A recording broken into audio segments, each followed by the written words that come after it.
Anoche comenzamos con la última etapa de lo que nos hemos propuesto hacer en esta semana, el estudio del sermón profético.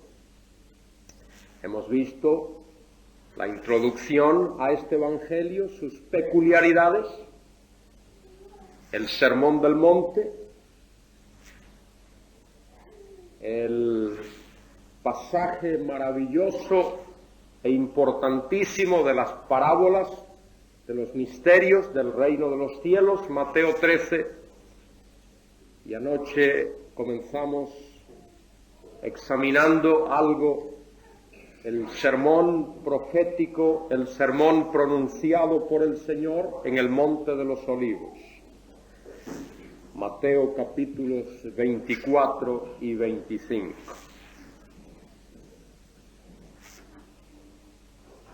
En este capítulo el Señor responde a la pregunta de sus discípulos, una pregunta que es doble, tal vez triple, no necesariamente.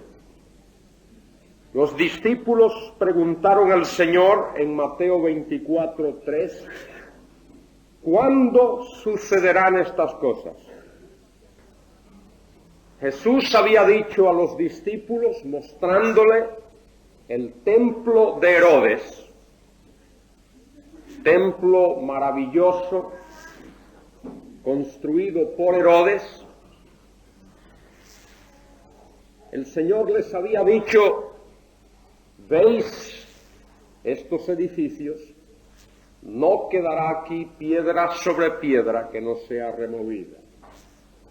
Esto era significativo para aquellos hombres, muy importante, ya que el templo simbolizaba la presencia de Dios en medio de ellos. Ahora, según la profecía del Antiguo Testamento, particularmente Ezequiel capítulo 8, la gloria de Jehová se había alejado de Israel. Y esa gloria de Jehová no regresará a Israel sino hasta que el Mesías regrese.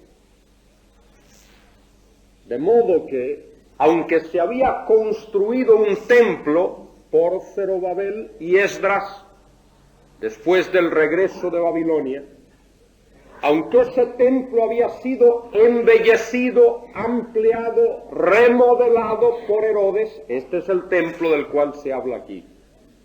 En realidad, la gloria de Israel, la gloria de Dios en Israel estaba ausente y no estará presente sino hasta que el Mesías regrese. En relación a esto, os invito a ver conmigo en el libro del profeta Zacarías, un pasaje muy importante en Zacarías capítulo 6. Podemos notar aquí algo de interés. Zacarías 6, versículos 12 y 13. Notemos que esto Zacarías lo escribe a raíz del regreso de Babilonia. Zacarías fue uno de los profetas del regreso de la cautividad.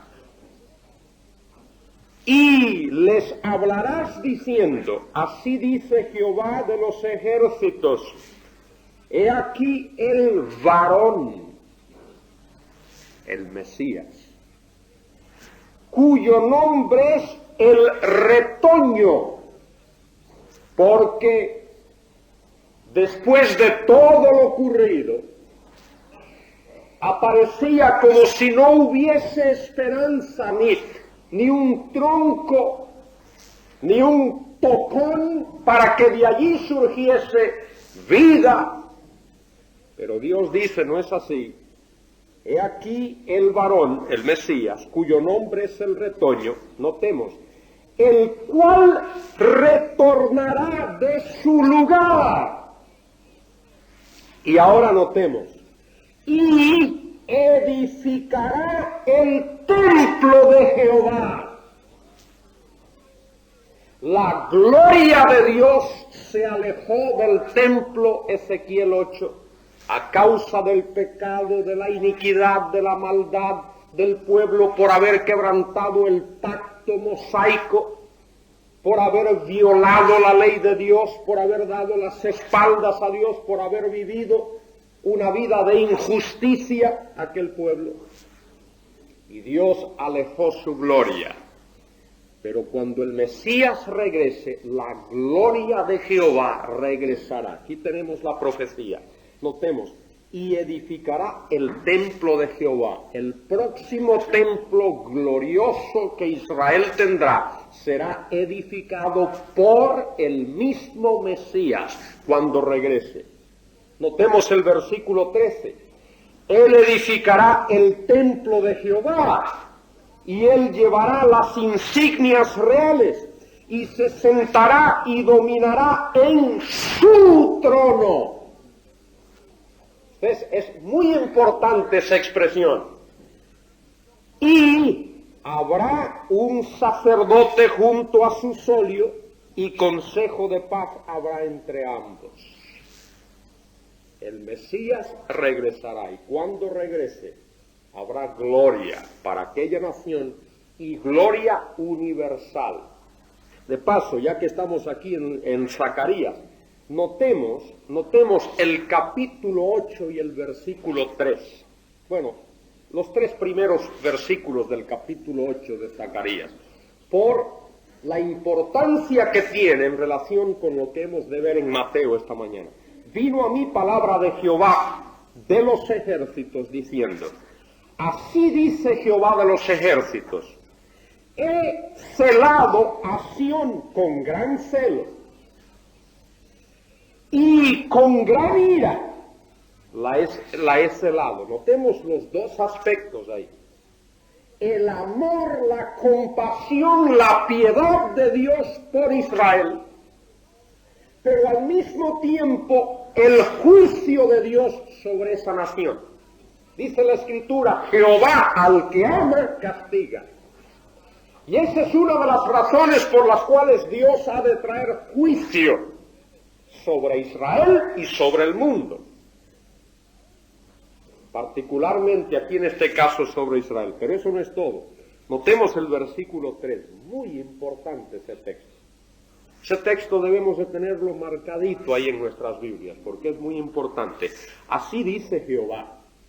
Notemos, dice en vuestras Biblias, que es seguramente la versión del 60, la que muchos tienen, dice ahí, yo restauraré, dice en vuestras Biblias. ¿Dice así o no dice así? ¿Cuántos dice así? Yo restauraré. Casi la mayoría de las Biblias dice así. Pero el verbo hebreo ahí es el verbo shuv, se pronuncia así, shuv. Y la palabra shuv significa regresar o retornar. De modo que literalmente lo que dice ahí es, así dice Jehová, yo regresaré o yo retornaré a Sión. ¿Por qué? Porque Dios se había alejado. Ezequiel capítulo 8 otra vez. Cuando aquel pueblo es llevado en cautividad en 3 etapas, 606, 597 y finalmente 586 antes de Cristo, Dios se aleja. Y no regresará sino hasta cuando el Mesías regrese con poder y gloria, en esta forma expresada aquí. Así dice Jehová, yo retornaré, yo regresaré a Sión y moraré en medio de Jerusalén. Notemos. Y cuando eso ocurra, ¿qué ocurrirá? Notemos. Y Jerusalén será llamada ciudad de la verdad. Y el monte de Jehová de los ejércitos, monte de santidad. Algo que no ha ocurrido a lo largo de la historia desde aquel tiempo. mucho en la Escritura. De modo que regresemos a Mateo 24, mucho en la Escritura tocante a esto que vamos a ver. La pregunta de los discípulos fue: Señor, ¿cuándo sucederán estas cosas? ¿Y cuál será la señal de tu venida y del fin del siglo, del fin de la época, del fin de Aionos, del fin de la edad, del fin del siglo, del fin de la época, del fin de este tiempo en el cual vivimos? O, dicho de otra manera, del fin de la historia tal y como la conocemos ahora. Del fin de la sociedad humana tal y como existe ahora. Y en los versículos siguientes, del 4 hasta el 14, 15, el Señor Jesucristo da señales generales, explica las características generales de cosas que han de ocurrir antes de su regreso a la tierra, antes de su venida en poder y en gloria a la tierra. Y una de las cosas que el Señor dice, aquí nos detuvimos anoche, versículo 15, por tanto, cuando veáis en el lugar santo la abominación desoladora, anunciada por medio del profeta Daniel, el que lea, entienda. Entonces los que estén en Judea huyan a los montes. La palabra abominación para el israelita tenía que ver con ídolo. Y como lo usa Daniel allí en el original, tiene que ver con el establecimiento de un tipo de adoración contrario a la ley de Dios, contrario a la palabra de Dios, con un ídolo o una idolatría o algo semejante que sería establecido, que sería colocado, según la Escritura aquí, en el lugar de adoración, en el lugar santísimo. Veamos esos pasajes de Daniel también. Daniel capítulo 9 es uno de los pasajes proféticos más significativos, y esto por supuesto, decir esto no es una manera de explicarlo, pero es uno de los pasajes más importantes en relación al tema del que estamos hablando. Daniel 9, la profecía de las 70 semanas. Esas 70 semanas tienen que ser 70 semanas de años, no pueden ser semanas de días, por varias razones. Primeramente porque el pueblo de Israel existía en la cultura hebrea el concepto de semanas de años. Levítico capítulo 25, versículos del 1 al 8. Semanas de años.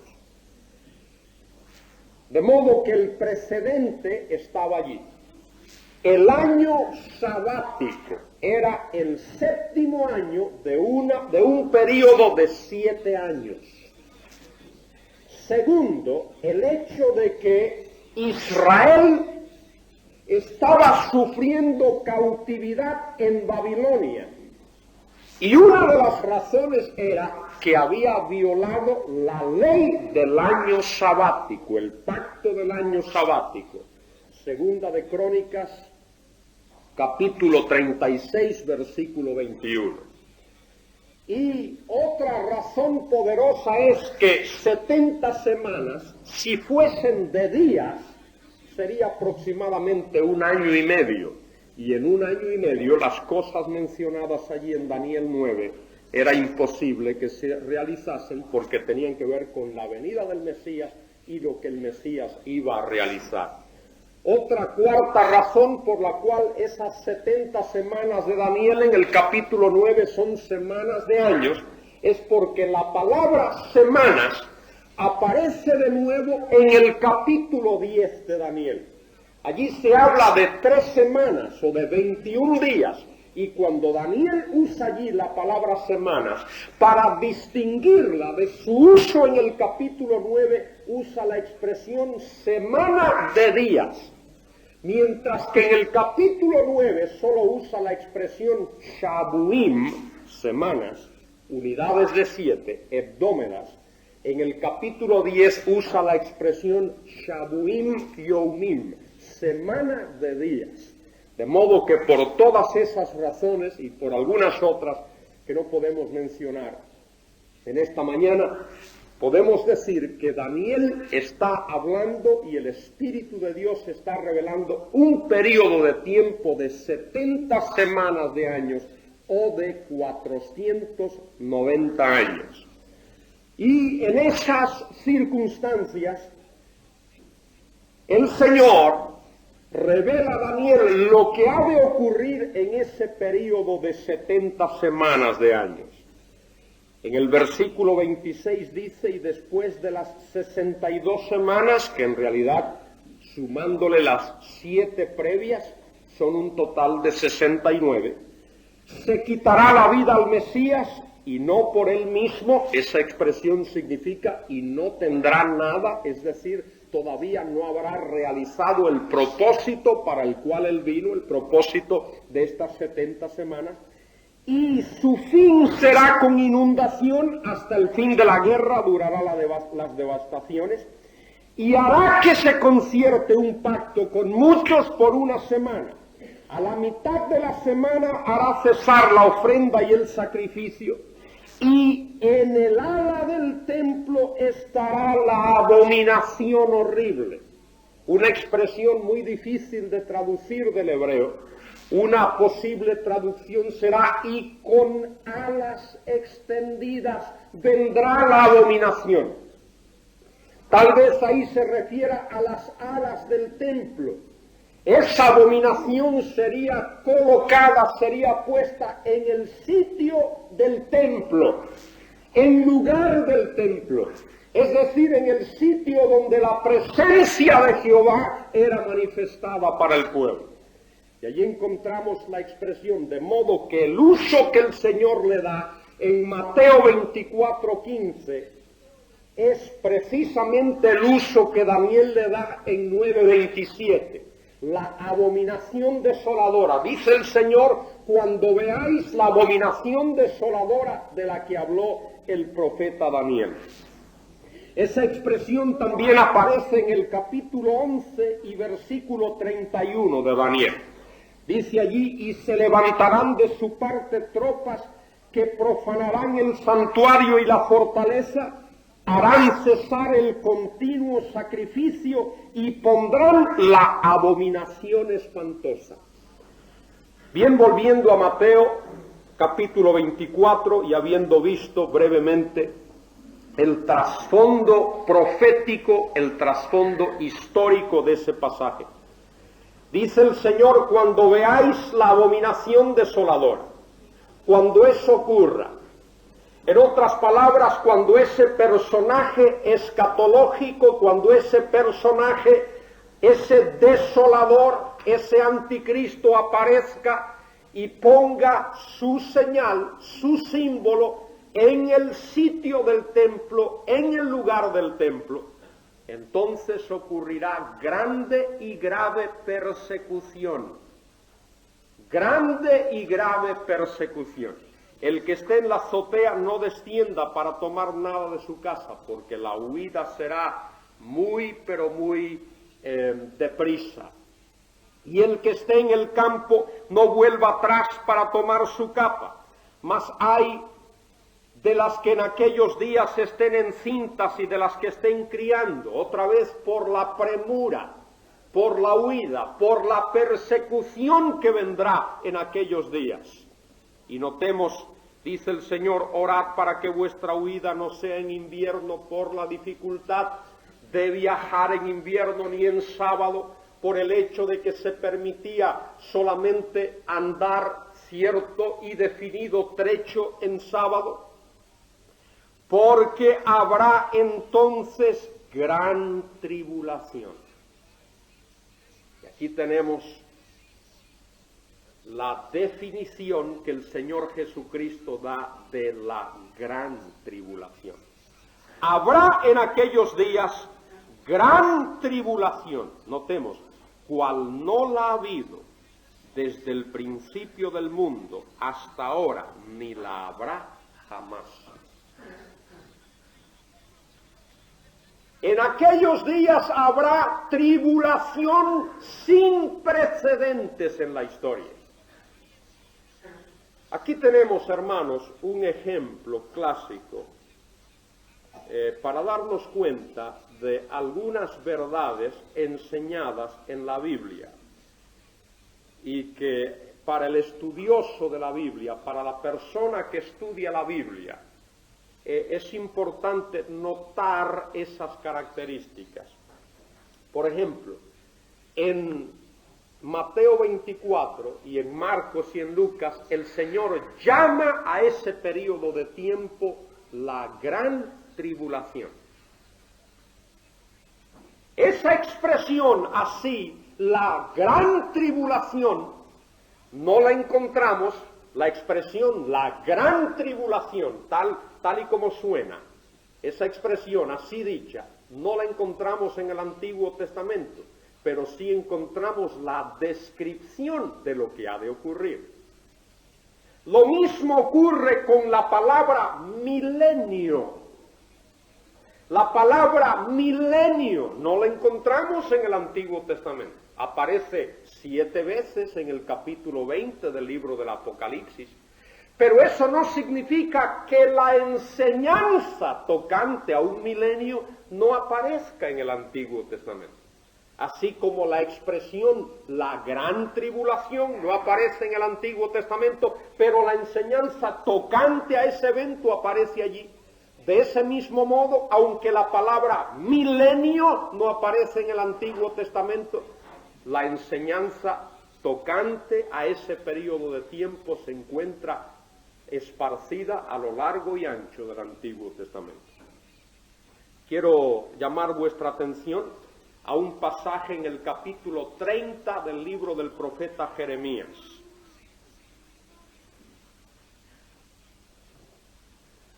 Jeremías capítulo 30 y versículo 7.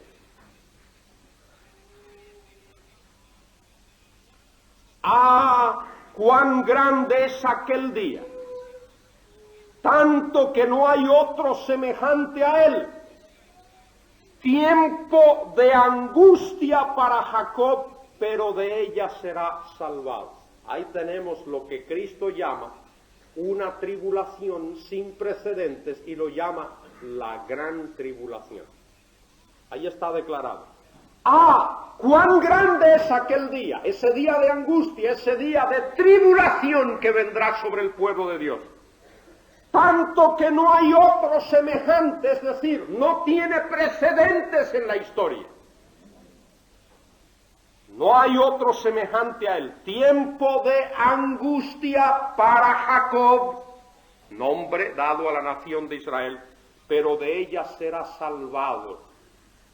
Notemos, en aquel día, dice Jehová de los ejércitos, yo quebraré su yugo de tu cuello y romperé tus coyundas, y extranjeros no la volverán más a poner en servidumbre, sino que servirán a Jehová su Dios y a David su rey, a quienes les levantaré. Eso no se ha cumplido en la historia.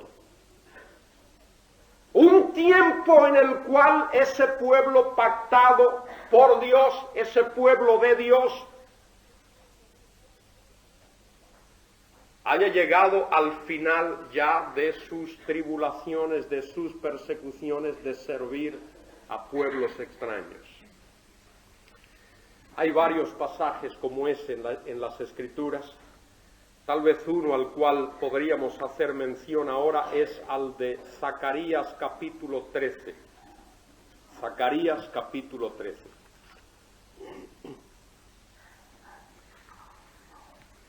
Versículo 8.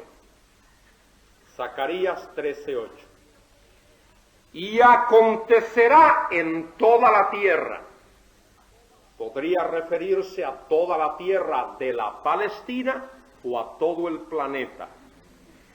Y acontecerá en toda la tierra, dice Jehová, que 2/3 partes serán cortadas en ella, se refiere al pueblo de Israel, perecerán a causa de esa tribulación sin precedentes, y perecerán, mas la 1/3 quedará en ella, y meteré en el fuego a la 1/3 parte, y los fundiré como se funde la plata, y los probaré como se prueba el oro. Él invocará mi nombre, y yo le escucharé, y diré, es mi pueblo, y él dirá, Jehová es mi Dios. Eso ocurrirá. Bien, dice el Señor, Mateo 24, que vendrá una tribulación sin precedentes, porque habrá entonces gran tribulación, cual no la ha habido desde el principio del mundo hasta ahora, ni la habrá jamás. Y si aquellos días no fuesen acortados, eso no significa que los días serán de 23 o de 22 o de 18 horas, no se refiere a eso. Esa expresión, si aquellos días no fuesen acortados, sencillamente significa si la tribulación fuese más de 7 años. Si Dios alargase ese tiempo, si fuesen 8 o 9 o 10 años, Dios lo ha acortado a 7 años. La semana 70 de Daniel, una semana de años. Y si aquellos días no fuesen acortados, no se salvaría nadie. ¿Por qué? Porque los juicios son devastadores. Leemos en el libro del Apocalipsis, 1/3 parte de los habitantes de la tierra perecen, y de los que quedan otra gran cantidad. Hay una destrucción. Si leemos el capítulo 24 del libro del profeta Isaías, dice Isaías, Jehová vacía la tierra, refiriéndose a ese tiempo. Jehová desnuda la tierra, la vacía de sus habitantes y la desnuda a causa de esos juicios. Y luego dice, la tierra se tambalea como un borracho.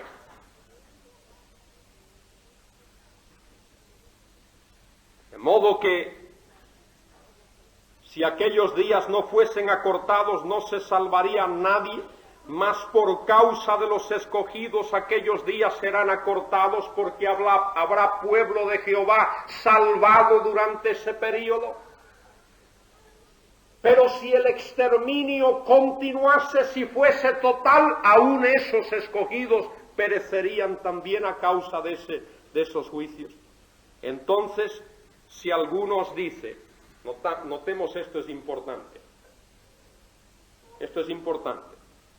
si algunos dicen, mirad, aquí está el Cristo, o mirad, allí está, no lo creáis. ¿Por qué?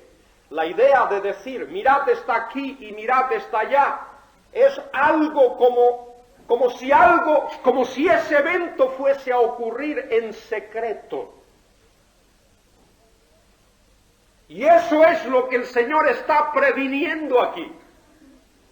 Que no se piense que ese evento de la segunda venida en poder y en gloria de Cristo será un evento escondido, un evento apócrifo, un evento secreto, de modo que haya que estar, no, allá está, aquí está, no, dice el Señor, cuando esto ocurra, todo el mundo lo sabrá. Bien, si algunos dicen, mirad, aquí está el Cristo, mirad, allí está, no lo creáis, porque se levantarán falsos cristos y falsos profetas, y harán grandes señales y prodigios por el poder de Satanás, hasta punto de engañar, si se le permitiese. Notad la magnitud de esos prodigios y milagros que hacen y señales. Si se les permitiese, por supuesto, Dios está en control de la situación, aún a los escogidos. Mirad que os lo he dicho antes, o lo he predicho. Así que si os dicen, mirad, está en el desierto, no salgáis, o mirad, está en las habitaciones interiores, no lo creáis. ¿Por qué? Versículo 27. Porque así como el relámpago sale del oriente y brilla hasta el occidente, así será también la venida del Hijo del Hombre. Esa segunda venida será notoria. Como el relámpago que sale del oriente al occidente, y es imposible no verlo si uno tiene ojos para ver.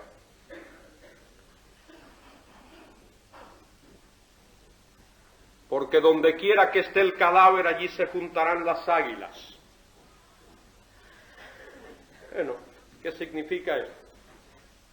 Cuando salimos por ahí por el campo y vemos muchos animales, sabemos que por allí hay algo, por allí hay algo.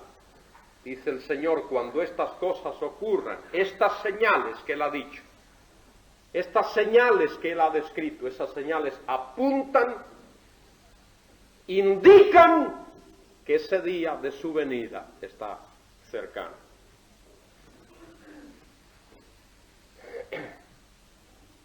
Su venida en poder y en gloria no será inconspicua,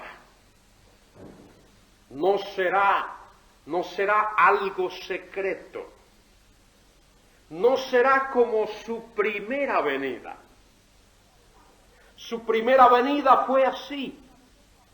El siervo humilde, el niño nacido en el pesebre en Belén, entre la paja, entre los animales. Solo aquellos pastores de Belén recibieron la revelación angelical. Una o dos o tres personas luego, Ana y Simeón, y aquellos sabios del oriente, y no es sino hasta su bautismo en el Jordán por Juan el Bautizador, que el Señor Jesucristo es manifestado como el Mesías de Israel a su pueblo. Pero cuando Él regrese por segunda vez, como el relámpago que se ve desde el oriente hasta el occidente, esa venida será notoria. Bueno, dice en Apocalipsis 1, todo ojo le verá, y los que le traspasaron. Ahora notemos algo muy interesante aquí, señores. Otra vez, hermanos, subrayo, recalco, hago hincapié. Oídme, hermanos. Estudiemos la Biblia sin prejuicios. No vengamos al texto bíblico ya con ideas preconcebidas, rígidas, y aceptemos, hermanos, si la Biblia lo dice, creámoslo, hermanos. Y no tratemos de forzar a la palabra que diga lo que la palabra no dice.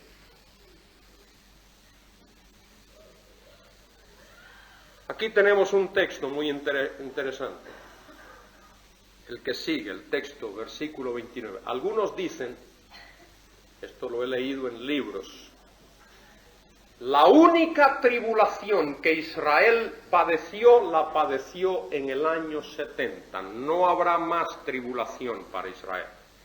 Es más, he leído en algunos decir, la historia de Israel terminó en el año 70. Desde el año 70 Israel no ha tenido historia.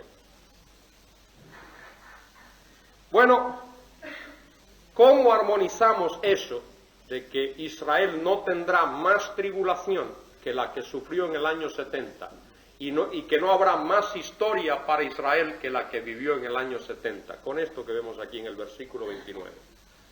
Notemos, dice allí, e inmediatamente. Y los que conocen griego saben que ese adverbio significa eso, seguidamente, inmediatamente después de lo que se ha dicho aquí en los versículos del 1 al 28, o del 4 al 28. E inmediatamente después de la tribulación de aquellos días, de esa tribulación mencionada en los versículos 21, 22 en adelante.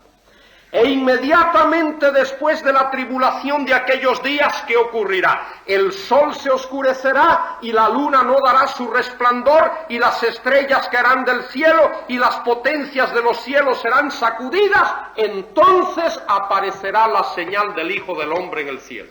Cristo viniendo en poder y gloria. Entonces, tenemos dos alternativas. Si la tribulación de Israel en el año 70, cuando los romanos destruyeron la ciudad y el templo, es la única y la última que Israel padeció y no habrán más, entonces Cristo tuvo que haber venido allí.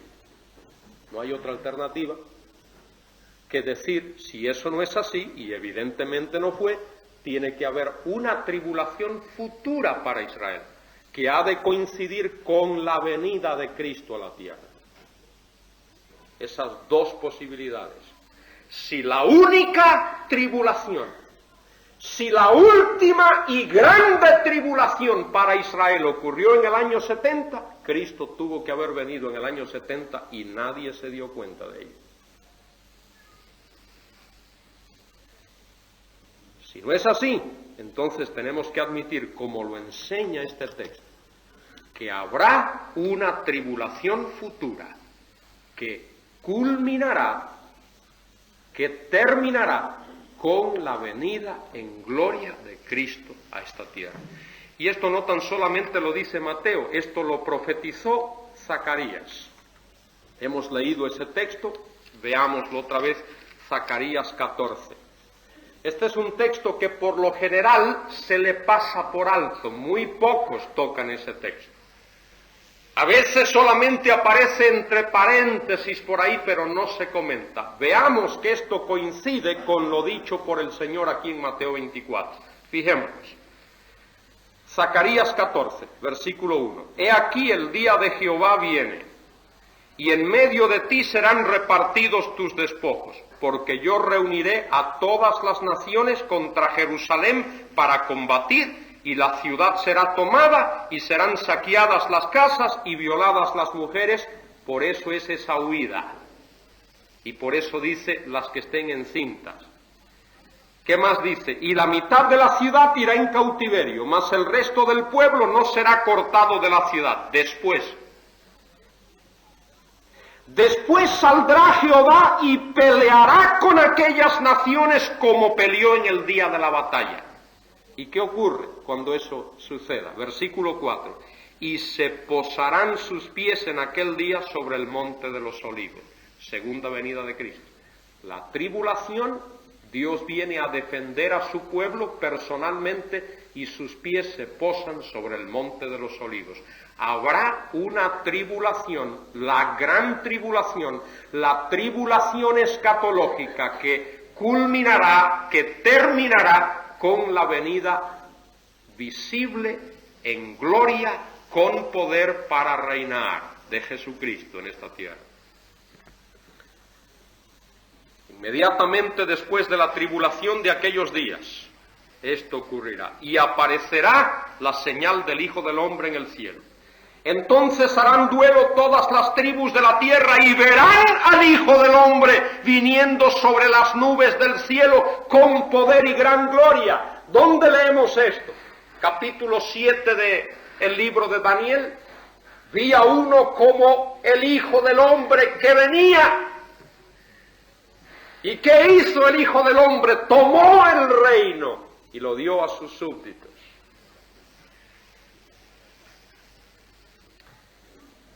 Y enviará sus ángeles con gran voz de trompeta y reunirá a sus escogidos de los cuatro vientos, desde un extremo del cielo hasta el otro.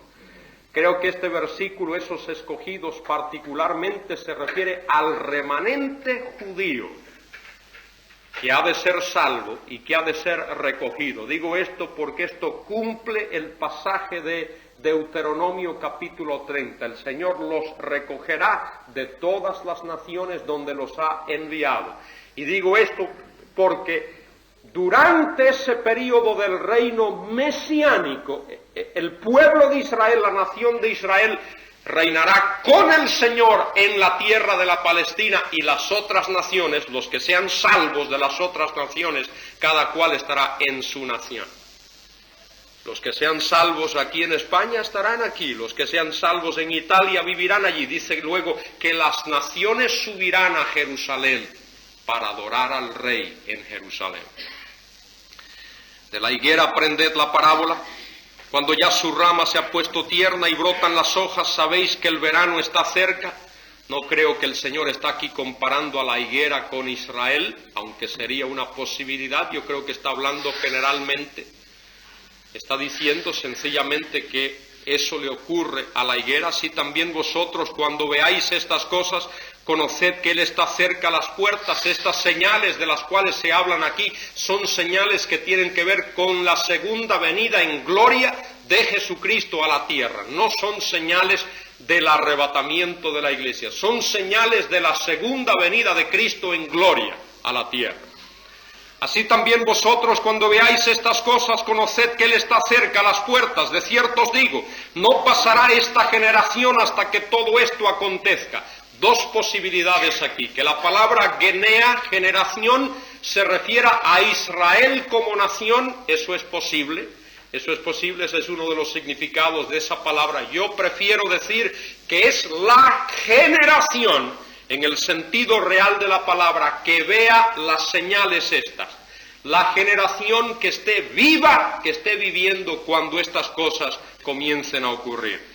Pero de aquel día y de aquella hora nadie lo sabe, ni aun los ángeles del cielo, sino solo mi Padre.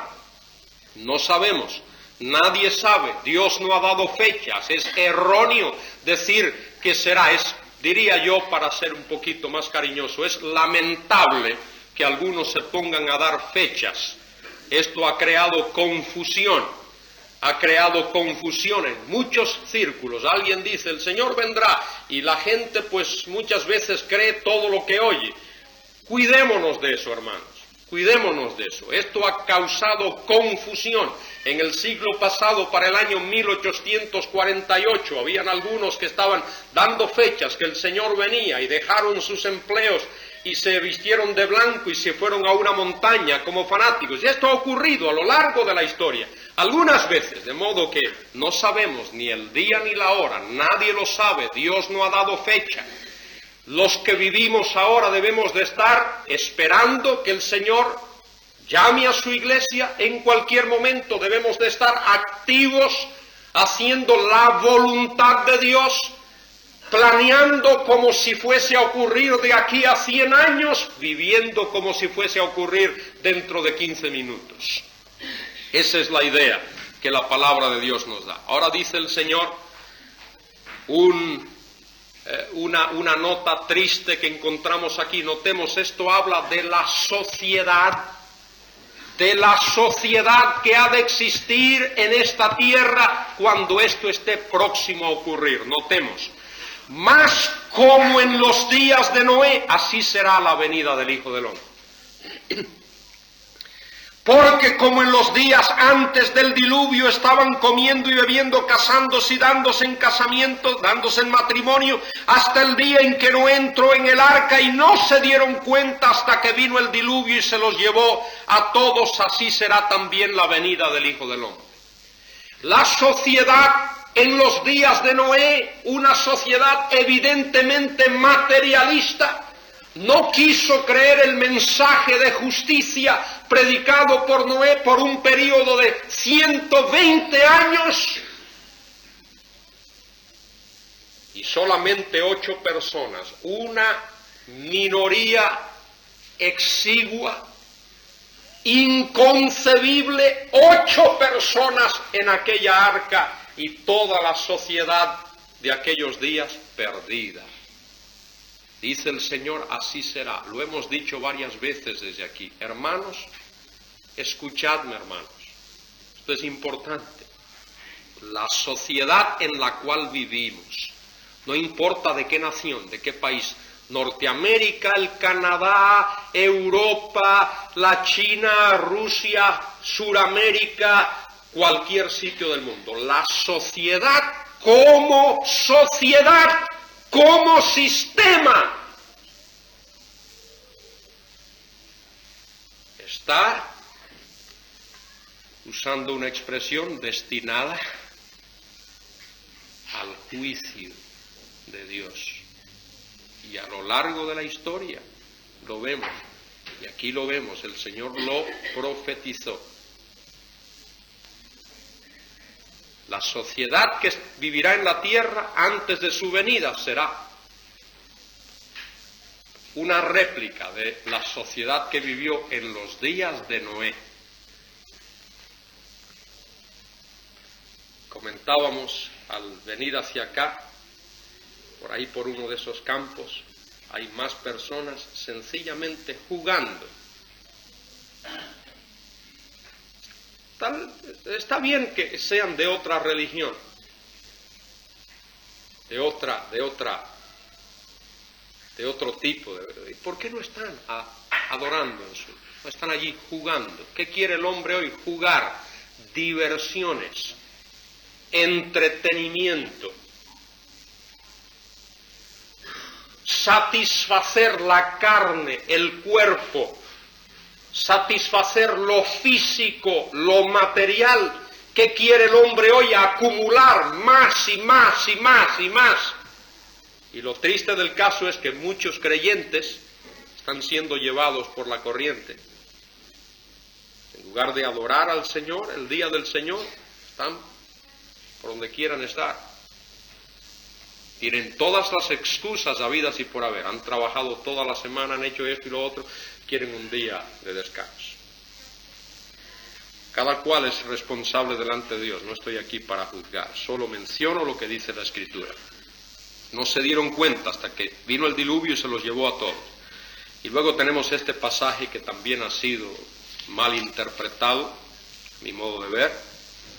Entonces estarán dos en el campo, el uno será tomado y el otro será dejado. Dos mujeres estarán moliendo en un molino, la una será tomada y la otra será dejada. Velad pues, porque no sabéis a qué hora ha de venir vuestro Señor. Personalmente no creo que eso se refiere al arrebatamiento de la iglesia,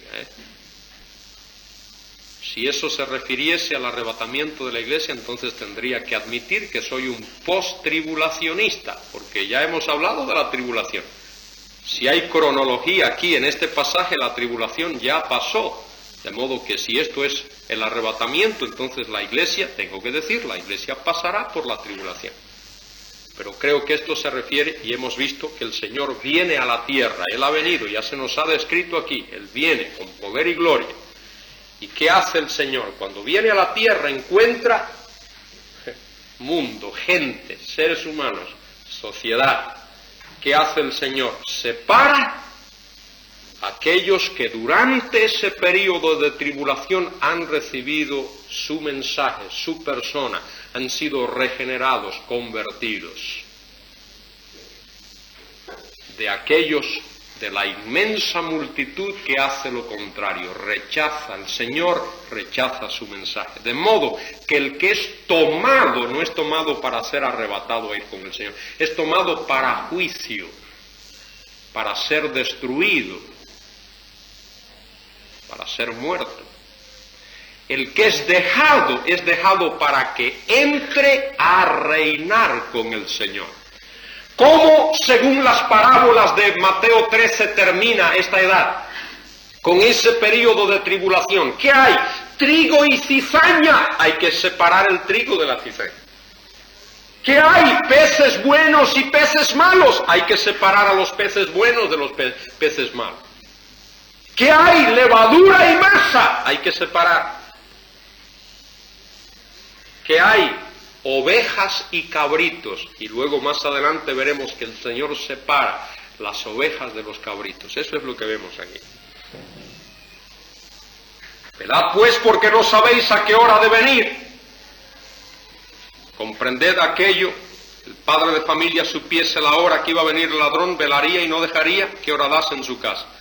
Por tanto también vosotros, preparados, estad preparados, porque el Hijo del Hombre vendrá a la hora que no pensáis. ¿Quién es el siervo fiel y prudente? Y aquí el Señor habla del siervo fiel que espera a su Señor. El siervo infiel, el que es imprudente, dice en el versículo 48, pero si aquel siervo malo dice en su corazón, mi Señor tarda en venir. Entonces, ¿qué es lo que el Señor está diciendo? Que este pueblo debe de vivir a la luz del hecho de que el Señor viene, a la luz de esa realidad. Bueno, capítulo 25 solamente mencionaremos algo ahí tocante a las lecciones que vemos aquí, parábolas, primeramente las parábolas de las 10 vírgenes y luego las parábolas de los talentos. Yo creo que estas dos parábolas aquí tienen que ver otra vez con la situación del pueblo, de la nación de Israel, haciendo lo que ocurrió cuando el Señor vino por primera vez. Y anunció Juan el Bautizador su mensaje: arrepentíos porque el reino de los cielos se ha acercado. Y el mismo Señor anunció: arrepentíos porque el reino de los cielos se ha acercado. Muy pocos se dieron cuenta de lo que estaba ocurriendo. Y muchos, aquellos que se dieron cuenta, no lo aceptaron. Y solo un poquito, las 4 clases de tierra, la semilla que cayó en 4 clases de tierra. Ahora dice aquí el Señor: entonces el reino de los cielos será semejante a 10 vírgenes, que tomando sus lámparas salieron a recibir al esposo. Para poder entender ese pasaje hay que entender cómo se efectuaba una boda en la Palestina. ¿Cómo se efectuaba? Cuando se firmaba el llamado contrato de desposamiento y el desposado llevaba a la novia a la casa de sus padres, entonces aquel hombre regresaba donde estaban sus amigos, los invitados, regresaba aquel hombre. Y ese es el cuadro que vemos aquí. 10 vírgenes, 5 de ellas prudentes y 5 fatuas o insensatas. Las insensatas, tomando sus lámparas, no tomaron consigo aceite. Estas 5 vírgenes fatuas sabían que el esposo regresaría, pero no se prepararon. Y esa era la condición del pueblo de Israel cuando el Señor vino. Sabían que el Mesías vendría, y lo dijeron: sabemos que el Mesías ha de venir. Cuando Herodes preguntó a aquellos escribas: ¿dónde ha de nacer el Cristo?, sabían exactamente el libro, el capítulo y el versículo. Miqueas 5:2, aquí está escrito por Miqueas. Sabían exactamente dónde encontrar la profecía, pero no quisieron aceptarlo, no quisieron recibirlo. Cerraron las puertas de su corazón, usando una metáfora. Cerraron su mente, sus vidas. Aquí tenemos esas 5 vírgenes fatuas, tipifican, simbolizan ese segmento del pueblo de Israel que sabe que el Mesías ha de venir, pero no se prepara. Y las otras 5 vírgenes, las sabias, son aquellas que están preparadas para recibir al Mesías. No entiendo que esa parábola se refiere a la iglesia, puede tener aplicación para nosotros, como toda la Escritura. Toda la Escritura es theonustos, inspirada por Dios, y es útil para enseñar, para redarguir, para corregir, para instruir en justicia, para que el hombre de Dios sea perfecto, enteramente preparado para toda buena obra. Toda la Escritura, aunque haya sido escrita directamente por interpretación para el pueblo de Israel, tiene aplicación a nosotros y tiene valor y es útil para nosotros, porque toda la Escritura es inspirada por Dios. Y no decimos, bueno, esto es para Israel y esto es para... No, estamos diciendo por interpretación. Esto tiene referencia por interpretación a ese pueblo, pero es aplicable y es muy importante esa aplicación, no es secundaria, es primordial, es aplicable a nosotros. También nosotros debemos estar viviendo a la luz de que un día el Señor llamará a su pueblo y no debemos de actuar como esas vírgenes fatuas. Y luego la parábola de los talentos tiene la misma idea. Otra manera que el Señor tiene de explicar qué estaremos haciendo, en qué estaremos ocupados mientras esperamos su venida. Ahí está la parábola, podemos leerla, muy importante en el versículo 26. Mas su Señor respondió y dijo: siervo malo y negligente, ¿sabías que ciego donde no sembré y recojo donde no esparcí? Versículo 27, por lo tanto sabías, por lo tanto debías haber llevado mi dinero a los banqueros. Y el capítulo termina con un cuadro del juicio que el Señor efectuará en la tierra. Este no es el juicio final. Esto no es Apocalipsis 20 del 11 al 15.